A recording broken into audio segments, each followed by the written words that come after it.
Hi there, this is the Mustard Seed Company's Trey's Talks to Grow, your monthly equipping and encouraging resource for all sorts of topics. This month, we're going to talk about balance, right? I get a lot of questions from managers and leaders in organizations, and they always ask, how can I have a balanced life? How can I balance all my work responsibilities against all of the things that I have going on everywhere else in life?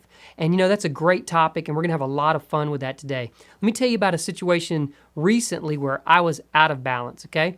I decided several weeks ago, about 16, 18 weeks ago, to run a full marathon, 26.2 miles. So I got with a training group, got with a running coach, and we started training, like I said, about 16 or 18 weeks ago.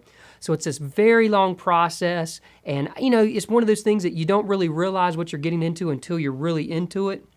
And all of a sudden, my whole life began to exist around getting a run in, right? Long runs were on Saturdays, and then I had to get 3 other runs in during the week. So here I am juggling my work schedule, getting completely out of balance.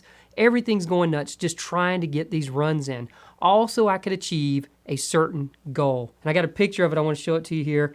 Here I am running the race, finishing the race, crossing the line. I had a few goals, right? One, I wanted to finish the race. First and foremost, I just wanted to finish. I was one of those guys that just wanted to get across the finish line. Number 2, I was hoping to finish around 4 hours and 15 minutes. And number 3, I wanted to be pain-free. I got in at about 4 hours, 24 minutes. And as far as being pain-free, like I said, this is me finishing the race. I mean, this is me running across the finish line at the race. And you kind of get that perception, right? Here I am running and getting across the race line. Here's the reality of it all, though, right?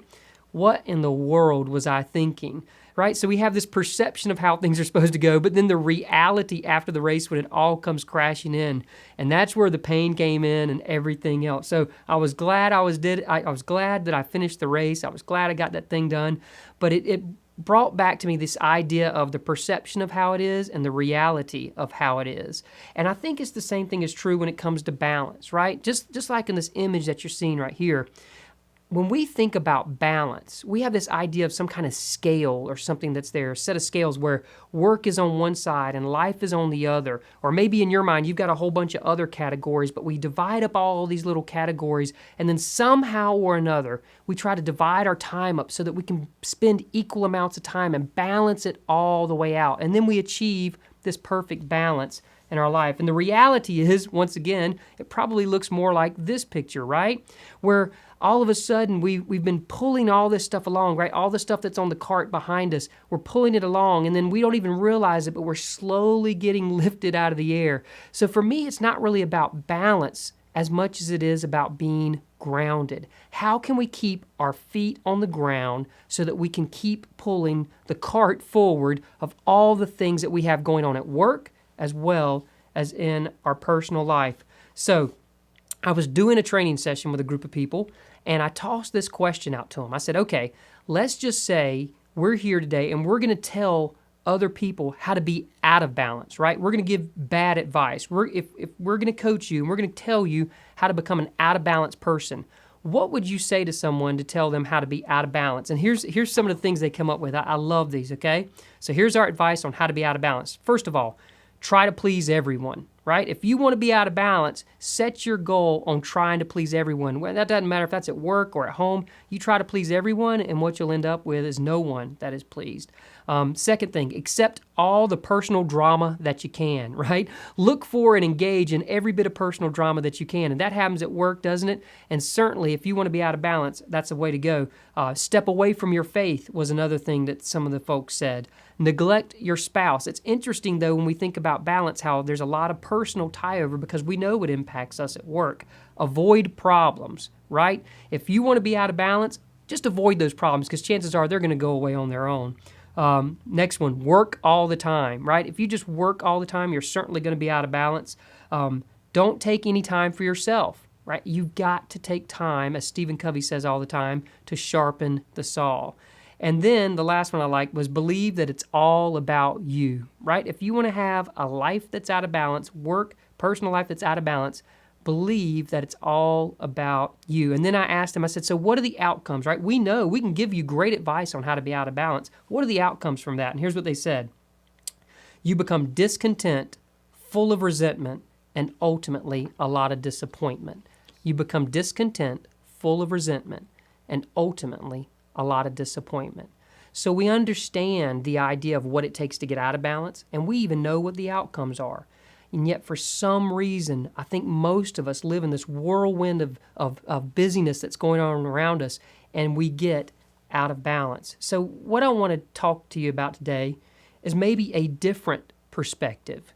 And here's where I want to go with this. Just like that picture of the donkey being up in the air and the cart kind of lifting him up in the air, the idea isn't to be balanced. Maybe the idea is to be grounded. Because here's the deal. Grounded people are balanced people. Let me say that one more time. Grounded people are balanced people. And when I say grounded, I mean mentally, physically, and emotionally stable. Mentally, physically, and emotionally stable.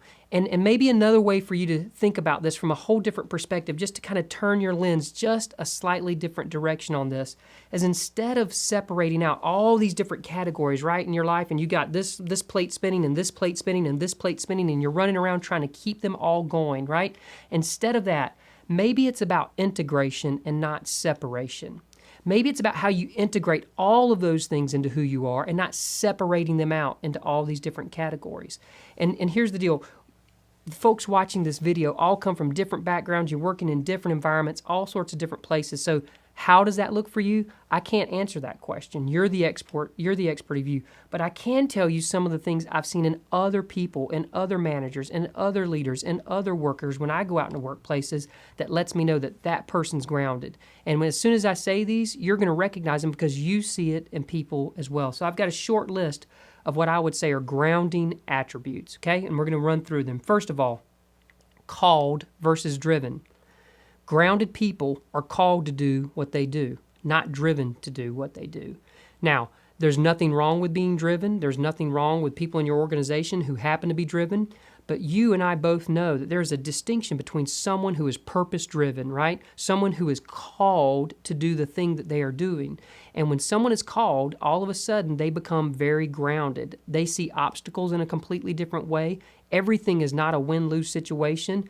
They are called because of the purpose of their job or their task or their career instead of just being driven by their job, task, or career. The next thing that I've seen as far as a grounding attribute is they know when to let go. People who are grounded know when to let go. And I'm going to talk about Stephen Covey again real quick here for just a second. Stephen Covey had this principle in 7 Habits of Highly Effective People where he said most of us have 2 circles around us. So if you could imagine, you're standing there and you've got 2 circles around you. One circle is the circle of concern. The other circle is the circle of control. And he said that most people live their life in the circle of concern, focusing on the circle of concern. So it gets bigger and bigger and bigger. And your circle of control gets smaller and smaller and smaller. And instead, what he said that we should do is focus on the circle of control, the things that we can influence, the things that we can have some level of control in. And if we focus on that, that circle will get larger and larger and larger, and our circle of concern will get smaller, smaller, and smaller. People who are grounded know when to let go, and they know how to stay in the circle of control. Next point, disconnect. People who are grounded know how to unplug and unwind. And that may seem like a completely foreign concept to you in your organization and the culture of where you work with iPads and iPhones and Blackberries and Droid phones and every possible way that we stay connected to what's going on at work. The notion of disconnecting may be terrifying to you. And one of my favorite quotes is by a guy named Henri Nouwen. He says that we don't even rest long enough to see if the things that we think, say, and do are worth thinking, saying, and doing. We simply go on with the many musts and oughts of life as if they were handed to us by the Lord Almighty himself. So it's interesting that we push back on this idea of disconnecting, but it's only by disconnecting that we can really unplug and unwind and refresh ourselves so that we can be grounded. Next point, and this is one that's going to sound a little maybe strange or odd, and one of the words is going to kind of jump out at you, so I'm going to explain it. Choose to cheat. Grounded people choose to cheat. There's a great book by a guy named Andy Stanley called Choosing to Cheat. And in it, he says that with all the demands on your time and everything that's going on, right? There's only one of you and there's only so many hours in the day. Someone is getting cheated along the way. The question is who? And so he says that grounded people make a deliberate choice about who it is that's going to get cheated. Now, I'm not suggesting you cheat where you work or your job or anything like that. You know, I'm all about honesty and integrity and trust. But at the same time, we've got to make sure that in our specific, unique roles of life, we're not cheating the people that matter the most to us. So grounded people choose to cheat. They also understand, and this is my favorite teaching principle of all, that little is big. Right? This list that I've just shared with you all the way up to this point, you may be thinking, there's no way I can do all of that. How could I get the time to do all of those things? Well, you have to remember that little is big. I'm not saying you do it all wholesale every single day, but you realize that there is a cumulative value to doing little things well over time. And grounded people understand that making small adjustments can have a huge impact. Last point, as far as a grounding attribute that I've seen in people, is that grounded people are servant leaders. They are leaders that exist, and they understand that it's all about people first, last, and always. It's about people all the time. And the more grounded folks that I get around, I see that they live that attribute out. I had the opportunity to meet Sam Walton once, and he walked into a club where I was working, a Sam's Club where I was working, and I was a manager there. And as we were walking from the back of the store to the front of the store, he kind of put his arm around me and he said, are you taking care of your customer, son? And I said, yes, sir. And he said, are you taking care of your associates? That's what we called our employees. And I said, yes, sir. He said, it's pretty simple then, isn't it? And I said, yes, sir, it is. And that day he went up there and took a knee and he spent all of his time with the associates, the employees of the store, right? Servant leadership, understanding that it's all about people. So perhaps in this whole era of us trying to figure out how do we get balanced, maybe the best perspective is to figure out how we can be grounded. Because if we're grounded, we'll be more productive in our personal life and in our professional lives as well. So I look forward to connecting with you again during the next Talks to Grow session. Remember, discussion determines development. And I can't wait to share a message with you again next month.